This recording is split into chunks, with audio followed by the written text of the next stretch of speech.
नमस्कार, स्वागत है आपका द न्यूज़ लॉन्चर पर। मैं हूं अशोक वानखेड़े, लेकर आया हूं आपका अपना कार्यक्रम द एक्स-रे। एक वक्तव्य, और जब मैंने वक्तव्य सुना तो थोड़ा मैं अचरज में पड़ गया। वक्तव्य था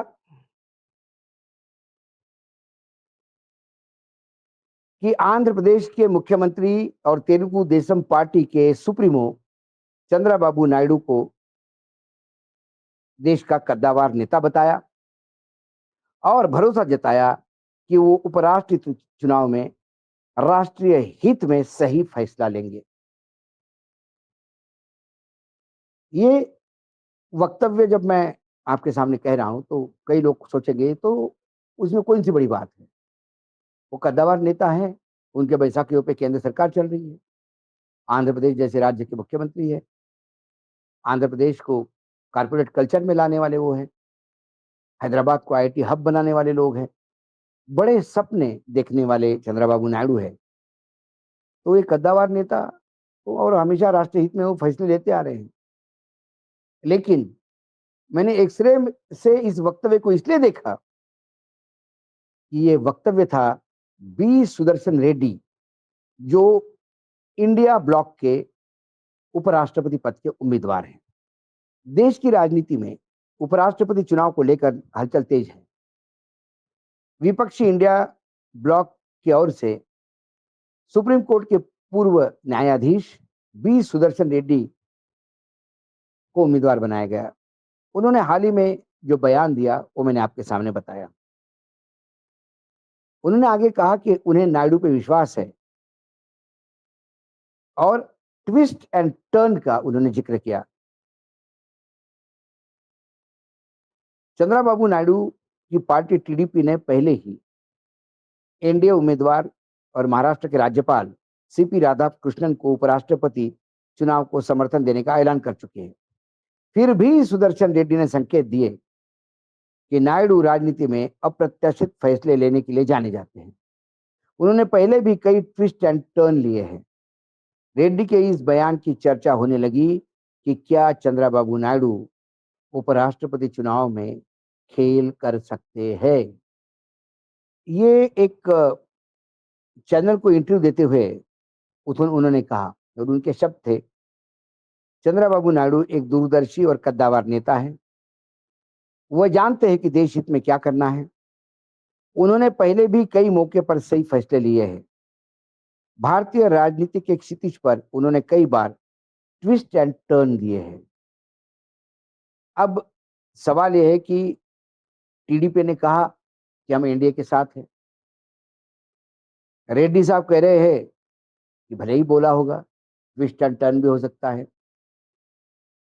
ये किस विश्वास पे कहा उन्होंने? दरअसल सुदर्शन रेड्डी का तेलुगु देशम पार्टी से टीडीपी से पुराना जुड़ाव रहा है। 1980 और 90 के दशक में वे वकालत करते थे हैदराबाद में। तब वे चंद्रबाबू नायडू के काफी नजदीक माने जाते थे। उस दौर में नायडू टीडीपी सरकार में सबसे बड़े दूसरे नेता थे, एनटीआर के बाद। सुदर्शन ने न केवल कई विश्वविद्यालय की ओर से कानूनी पैरवी की, बल्कि टीडीपी सरकार से जुड़े विभागीय मामलों को भी संभाला। इसी वजह से उनका आंध्र प्रदेश के राजनीति में एक पुराना रिश्ता माना जाता है। सुदर्शन रेड्डी जी ने यह भी खुलासा किया कि वे उन कई राजनीतिक दलों से संपर्क में हैं जो ना तो एनडीए में है ना ही इंडिया ब्लॉक का हिस्सा है। उनके मुताबिक कई दलों ने सीधा मुझसे बात की और अलग अलग तरीके से समर्थन का आश्वासन दे रहे हैं। वजह साफ है कि मैं राजनीतिक दल से नहीं जुड़ा हुआ हूं। सुप्रीम कोर्ट के पूर्व जज सुदर्शन रेड्डी ने आगे कहा, विपक्ष का दावा बहुत मजबूत है क्योंकि इंडिया ब्लॉक देश के लगभग 66 टू 67% 66% के आसपास आबादी का प्रतिनिधित्व करता है। उन्होंने कहा, इसका मतलब यह है कि मैं देश की बहुसंख्यक जनता द्वारा प्रायोजित उम्मीदवार हूं। रेड्डी का मानना है कि भले ही संख्या बल के लिहाज से इंडिया आगे दिख रहा हो, लेकिन उपराष्ट्रपति चुनाव में अंतर बहुत पतला है और अगर गठबंधन समीकरण बदले तो नतीजे भी बदल सकते हैं।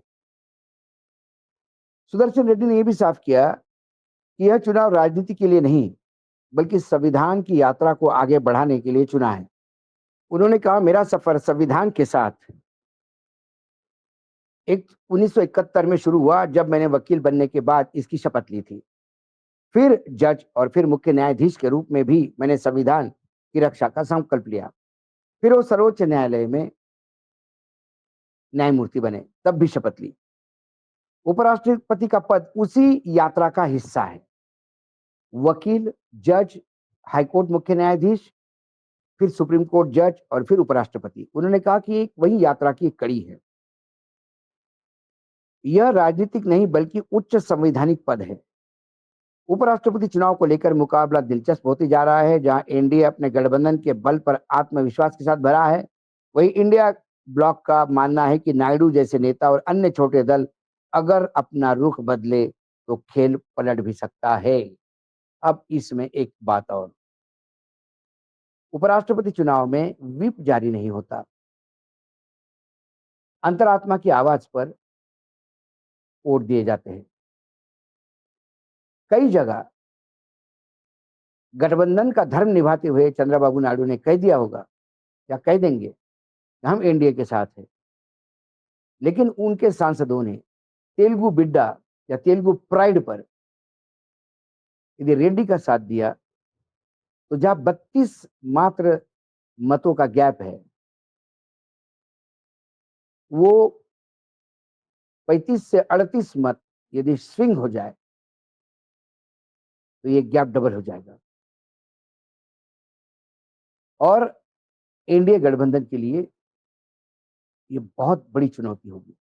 हालांकि एनडीए हर चुनाव बहुत शिद्दत से लड़ता है, हर चुनाव बहुत सीरियसली लेता है और कभी भी अपने विपक्ष को कमजोर नहीं समझते। एक ही बार उन्होंने विपक्ष को कमजोर समझने की गलती की, संघ को कमजोर समझने की गलती की और 2024 के लोकसभा चुनाव में वो 180 पे टेक्निकली और एडीआर की बात माने जहां 60 सीटों का खेल हो गया, तो 240 सीटों पे अटके हुए हैं। कुल मिलाकर स्थिति विकट है। एक एक सांसद से बात हो रही है। एनडीए गठबंधन का हर वो स्ट्रेटेजिस्ट सारे साथी दलों को साधने का प्रयास कर रहे हैं। रेड्डी साहब के पुराने संबंध टीडीपी के साथ, तेलुगु होना, तेलुगु बिड्डा और राज्यसभा और लोकसभा मिलकर यदि खेल हो गया, तो फिर इससे बड़ा आघात एनडीए को हो नहीं सकता। उपराष्ट्रपति का चुनाव हारना मतलब सरकार ने अपना बहुमत खोने जैसा है। हालांकि ये उलटफेर भी हो गया तो सरकार को कोई खतरा नहीं, सरकार अपनी बात पे बनी रहेगी। लेकिन सरकार के लिए बहुत बड़ा संकट होगा कि जब राज्यसभा का सभापति यदि विपक्ष का हो। जो मनमानी धनखड़ साहब कर रहे थे, वो कम से कम अब अपेक्षित नहीं है। लेकिन हाँ, यदि एनडीए गठबंधन का उम्मीदवार जीतता है, जिसके चांसेस लग रहे हैं, मतलब अभी तो लग रहे हैं जो कागज पे, और रेड्डी बाबू ने कहा कि ट्विस्ट एंड टर्न, एक रेड्डी ने कहा और एक नायडू ने ट्विस्ट एंड टर्न कर दिया, तो फिर खेल खराब हो जाएगा। नहीं तो फिर धनखड़ से भी ज्यादा कड़ा सरकार पक्ष में निर्णय देने वाला सभापति सदन को मिलेगा, क्योंकि जिस आदिवासी नेता के खिलाफ कोई प्रूफ नहीं था, हाईकोर्ट ने कहा जमानत देते हुए समय कि हेमंत सोरेन के खिलाफ कुछ भी नहीं है आपके पास, लेकिन 5 महीने आपने उसको जेल में रखा बिना मात्र एक किसी एफिडेविट पे कि कोई कहता है कि इसने भ्रष्टाचार किया और आपने एक मुख्यमंत्री को जेल में दिया और 5 महीने। उस हेमंत सोरेन को राज्यपाल ने अपने निवास पे बुला के अरेस्ट करवाया था। तब यही